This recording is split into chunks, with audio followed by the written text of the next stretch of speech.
where at least about 17 people have died and dozens of others have been injured in twin explosions that have rocked the Swat Valley in the northwestern region of Khyber Pakhtunkhwa. The incident took place in an office of the counterterrorism department in the late hours of Monday. The explosions shattered the roof of the Swat police station, the CTD office, and also a mosque located inside the office premises.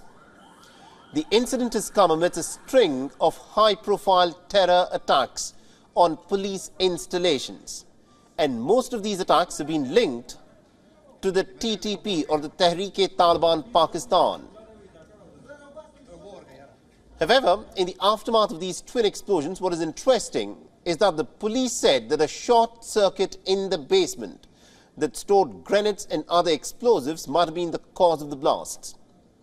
On Twitter, the Pakistani Prime Minister Shehbaz Sharif initially described the explosions as a suicide attack, but later the Prime Minister of Pakistan decided to retract his earlier statement, and he tweeted an update saying that the nature of these explosions is presently under investigation.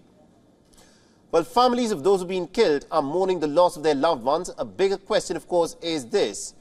Now, marred by a number of political and economic crises, is the administration even doing enough to contain the monster that it once created? In recent months, the Pakistani Taliban group has carried out several attacks targeting the security forces, but what is interesting is that it has not claimed its involvement in these explosions. While it stays clear from responsibility in this incident, TTP's involvement in recent attacks targeting the law enforcement officials cannot be swept under the rug. The terror group Tehreek-e-Taliban Pakistan has waged an insurgency in the country ever since it was founded way back in 2006-2007. Last November, the TTP unilaterally ended a ceasefire with the Islamabad government after failures of months of talks hosted by the Pakistani government. And what is interesting is this: the Pakistani Taliban has declared an all-out war against the Pakistani state, and ever since then there has been one suicide attack after another in Pakistan. In the month of January, a suicide bomber detonated his vest inside of a mosque in a police compound in Peshawar. More than 80 people, most of them police personnel, were killed as the building collapsed.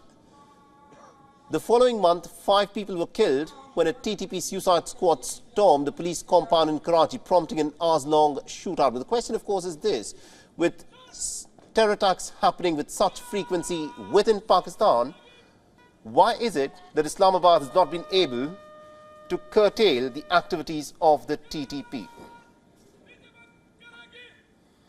And to give us more insights in terms of what is happening in Pakistan at this moment, we're being joined by Adnan Khyber, who's a foreign affairs expert and also a former commissioned officer in Pakistani Army.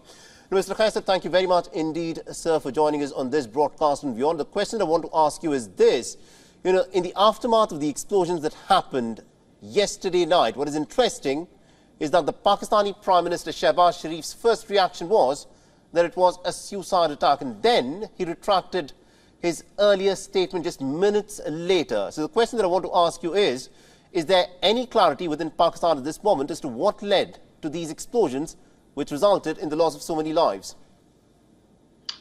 Well, first of all, thank you very much for having me at your program, and good evening to all your viewers. So you see, unfortunately, Pakistan has been suffering from a policy dichotomy when it comes to fight against terrorism. So you see, we had been receiving conflicting reports. There had been an on-off talks, peace talks with the TTP, and then there had been military operations as well, which I have seen as a half-hearted approach. You see, in the military parlance, we say there has to be a hot pursuit. Unfortunately, after the Rahe-Nijat operation, which took place in Swat in 2009, there had not been a consistency in fight against terrorism or against the TTP. And then subsequently, we have seen that those terrorists have returned back to the heights as well as towards Swat, and they have started carried out terrorist attacks in Pakistan. Unfortunately, there is a divergent view between the establishment or the state as well as the political parties. So this conflicting views which you have seen comes from the divergent views which Pakistan has towards fighting terrorism. Absolutely indeed. Now, Mr. Khyber, the question I want to ask you is this. The TTP has made no bones about what its intentions are. It's in fact gone on record and it has said that its intention, its objective, is to destroy the Pakistani state as it exists so that it can bring about a different state that it wants to shape of its own. The question that I want to ask you is, with that being the threat that Pakistan presently stares, why is it that Islamabad, which is the civilian government, and Rawalpindi, which is of course the military establishment in Pakistan, can't be on the same page in tackling the threat that TTP poses?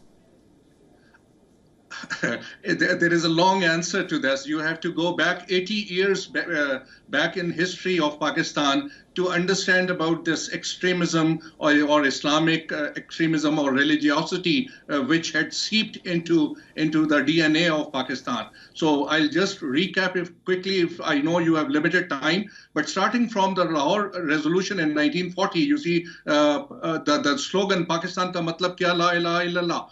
Fast forward, when the Pakistan was created against, the objective resolution came and it changed the complexion of Pakistan into an Islamic Republic of Pakistan. Then we had seen street protests, we had seen anarchy by the religious parties, which became... Mr. Khyber, we're short of time. I get the historical context that you're giving me, but the question that I'm asking you is about what is pertinent in 2023. At this moment, Pakistan is going through a series of crises. There is political turmoil. The economy is in shambles. With that being the case, why is it that the Pakistani establishment is not showing enough seriousness to tackle the threat which the TTP at this moment presents? So if you see that after the Army Public School attack in 2014, in December, Pakistan came out with a National Action Plan. It had 20 points. But immediately after that, it shed 4 points. And then there had been no progress on that because the state or the military establishment remains half-hearted about fighting terrorism. I think that, of course, is the crux of the issue in Pakistan. Thank you very much indeed, Mr. Khyber, for joining us and getting us all those insights there. My pleasure is there. WION is now available in your country. Download the app now and get all the news on the move.